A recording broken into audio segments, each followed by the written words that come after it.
আসসালামু আলাইকুম এভরিওয়ান। যারা কুকিং হাউজের আরেকটি রেসিপি দেখার জন্য আমি যারা সবাইকে ওয়েলকাম জানাচ্ছি। আশা করছি সবাই অনেক বেশি ভালো আছেন। আজকে খুবই সহজ আর খুবই কমন একটি ঈদের রেসিপি নিয়ে হাজির হলাম। আমার আজকের রেসিপি হচ্ছে দুধ সেমাই। এই দুধ সেমাই রান্না করতে হয়তো অনেকেই পারেন, তারপরও আমি তৈরি করে দেখাচ্ছি, কারণ এক একজনের তৈরি করা এক এক রকম। আর আমার রেসিপিটা হয়তো আপনাদের ভালো লাগতে পারে। অনেকেই বলে থাকেন সেমাই তৈরি করলে মিষ্টি কম হয়, অথবা প্রয়োজন থেকে অনেক বেশি মিষ্টি হয়ে যায়, কারোটা বেশি পাতলা হয়ে যায়, আবার কারোটা হয়ে যায় একেবারেই ঘন। আমি আজকে যেভাবে তৈরি করব, এভাবে তৈরি করলে আপনাদের সেমাই একেবারে পারফেক্ট হবে। তাহলে চলুন আজকের রেসিপির মূল উপকরণ আপনাদেরকে দেখিয়ে দিচ্ছি। আমি এখানে 200 গ্রামের একটা সেমাইয়ের প্যাকেট নিয়েছি। এখান থেকে অর্ধেকটা সেমাই আজকে রান্না করব, বাকি অর্ধেকটা রেখে দিব। তো এটাকে হাত দিয়ে ভেঙে ছোট ছোট টুকরো করে নিয়েছি। আর সেই সাথে নিয়েছি ড্রাই ফ্রুটস, মিল্ক পাউডার, কিশমিশ আর হচ্ছে চীনাবাদাম। এখানে আমি চিনি নিয়েছি 100 গ্রাম, আর সেমাইও কিন্তু নিয়েছি প্রায় 100 গ্রাম। চিনি আর সেমাই যদি সমান পরিমাণের হয় তাহলে সেমাইয়ের মিষ্টিটা পারফেক্ট হবে। এখানে আমি ফুল ক্রিম লিকুইড মিল্ক অথবা হোল মিল্ক যেটাই বলেন 1 লিটার নিয়ে নিয়েছি। আর হচ্ছে নিয়েছি কনডেন্স মিল্ক দিয়ে সেমাই রান্না করলে খেতে কিন্তু অনেক ভালো লাগে। তো আমি একটা হাঁড়িতে ফুল ক্রিম লিকুইড মিল্কটা দিয়ে দিচ্ছি। আর আমি 100 গ্রাম সেমাইয়ের জন্য 1 কেজি দুধ ব্যবহার করছি। আপনি যদি দুধটা জাল দেওয়ার সময় পারফেক্টলি টাইমটা ঠিক রাখেন তাহলে কিন্তু সেমাইতে দুধ কম বেশি হবে না, আর সেমাই পাতলা বা ঘন হওয়ার সম্ভাবনা থাকবে না। এবার এর মধ্যে 2 টেবিল চামচের মতো গুঁড়া দুধ দিয়ে দিচ্ছি। চেষ্টা করবেন গুঁড়া দুধটা দিতে, এতে স্বাদটা অনেকটাই বেটার হবে। এখন দুধটাকে খুব ভালো করে নেড়েচেড়ে মিশিয়ে দিচ্ছি। এখন হচ্ছে 2 টুকরা দারচিনি দিয়ে দিচ্ছি, সেই সাথে দিয়ে দিচ্ছি 3টা এলাচ, আর এলাচের মাথাটা একটুখানি চিড়ে দিয়েছি, এতে করে খুব সুন্দর একটা ফ্লেভার বের হয়ে আসবে। এখন হচ্ছে দিয়ে দিচ্ছি চিনি। চিনির পরিমাণটা আমি সাধারণত যতটুকু সেমাই ব্যবহার করি ঠিক ততটুকুই চিনি ব্যবহার করি, এতে করে আমার কাছে সেমাইয়ের মিষ্টির টেস্টটা পারফেক্ট মনে হয়। তবে আপনারা চাইলে চিনিটা বাড়িয়ে কমিয়ে অ্যাডজাস্ট করে দিতে পারেন। এখন নেড়ে চেড়ে চিনিটাকে মিশিয়ে দিচ্ছি। আর দুধটাকে কিছুক্ষণের জন্য জাল করতে হবে, প্রায় 7-8 মিনিট জাল করলেই যথেষ্ট। 7-8 মিনিট জাল করলেই দুধটা অনেকটাই ঘন হয়ে আসবে। আর জাল করার সময় অনবরত নাড়তে হবে, যেন দুধটা কোনোভাবেই নিচে পুরা না লেগে যায়। পুরা লেগে গেলে কিন্তু সেমাইটা খেতে ভালো লাগবে না। বেশি সময় ধরে দুধটাকে জাল করতে যাবেন না, এতে করে দুধটা অনেকটাই শুকিয়ে যাবে আর সেমাইয়ের জন্য দুধটা কম হয়ে যেতে পারে। তাই 7-8 মিনিট দুধটাকে জাল করে নিলেই যথেষ্ট।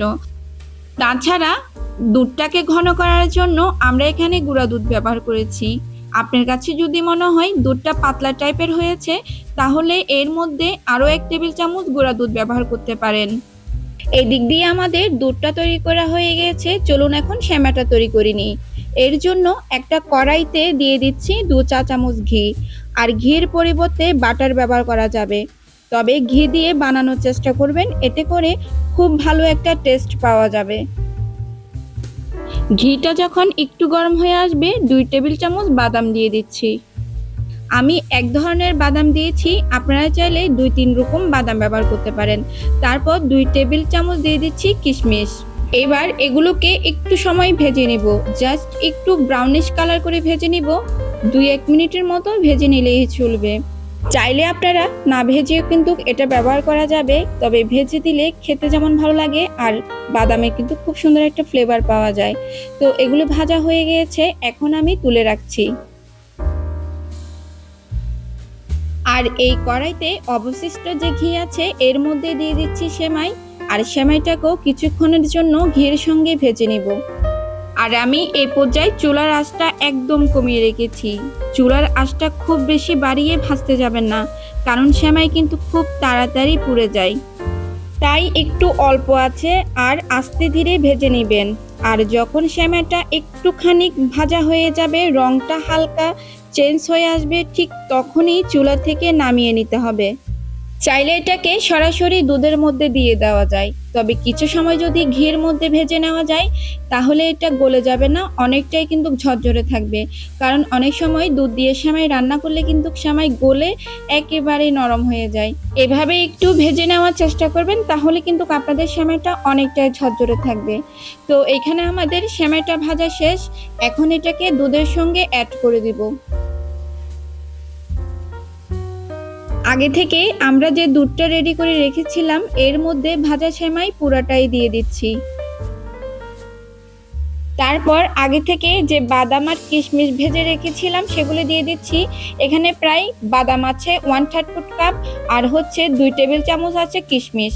আর আমি এখানে এক ধরনের বাদাম ব্যবহার করেছি, আপনারা চাইলে 2-3 রকমের বাদাম ব্যবহার করতে পারেন। এখন সেমাইটাকে নেড়ে মিশিয়ে দিচ্ছি, আর কিছু সময় জাল করতে হবে, এতে করে সেমাইটা খুব ভালোভাবে সিদ্ধ হয়ে যাবে। এই পর্যায়ে আমি এখানে 1 চিমটি লবণ দিয়ে দিচ্ছি।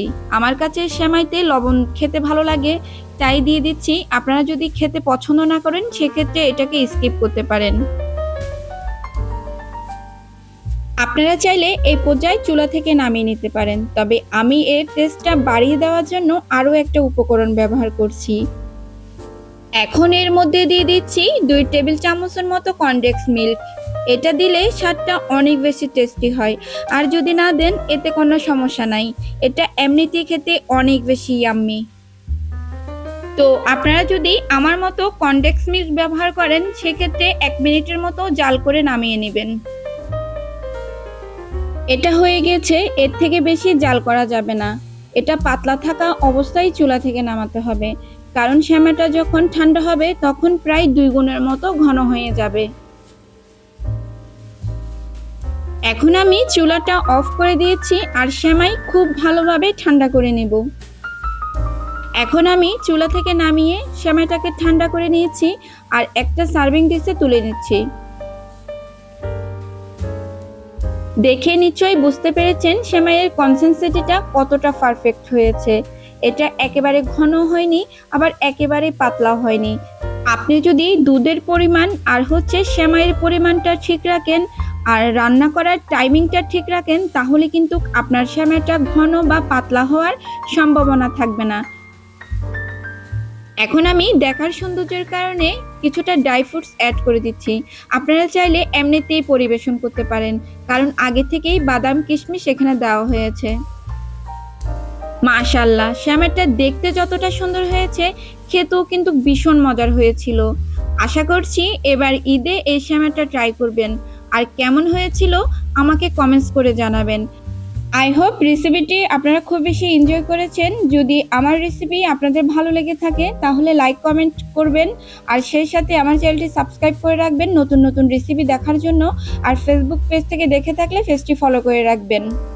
তো আপনাদের মূল্যবান সময় আমার সাথে স্পেন্ড করার জন্য আপনাদেরকে আবারও ধন্যবাদ জানিয়ে আজকের মতো এখান থেকে বিদায় নিচ্ছি। দেখা হবে নতুন কোনো রেসিপির সাথে।